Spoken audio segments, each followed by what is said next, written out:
In today's video, I'm going to teach you how to use UKG Pro. By the end, you'll feel confident signing in, navigating the dashboard, checking your pay, tracking your time, and finding important company documents. Start by opening your preferred web browser and searching for UKG Pro. Click the official login page from your organization or the standard UKG Pro sign-in page. A quick tip: once you're in, bookmark the login page so you can get back to it faster next time. On the sign-in screen, enter your username exactly as provided by your organization. Some companies use a specific format, so be sure it matches what you were given. Then, type your password carefully. Passwords are case-sensitive, and for security, avoid using public devices and never share your credentials. If you ever run into sign-in issues, your HR or IT team is the best point of contact. Click Sign In.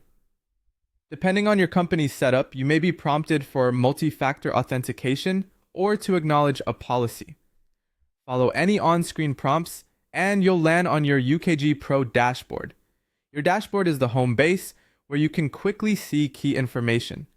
You'll typically find tiles or quick links for payroll, time and attendance, and company resources. There's often a menu or navigation bar at the top or side of the screen, plus a search function to jump straight to what you need. Take a moment to scan the layout so you know where everything lives. To view your pay information, look for a section labeled Pay, Payroll, or My Pay. Open your most recent pay statement to review your earnings, taxes, and deductions. You can usually access prior pay statements, download a PDF, or print one for your records. It's a good habit to verify your hours and deductions match your expectations and to check that your direct deposit details are current.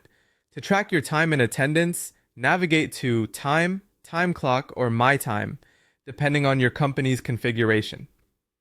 Here, you may clock in and out, review your daily punches, and confirm your weekly totals. If your organization uses timesheets, you can enter or edit your hours and submit them for approval. Keep an eye on submission deadlines and confirm that all your shifts are recorded correctly. To access company documents, open the area labeled Documents, Company Docs, or Resources. You'll find items like policies, handbooks, and announcements. Use search or filters to quickly locate what you need and download files if you want an offline copy. When you're done, log out to protect your information, especially on shared devices. That's it. Now you know how to use UKG Pro efficiently and securely.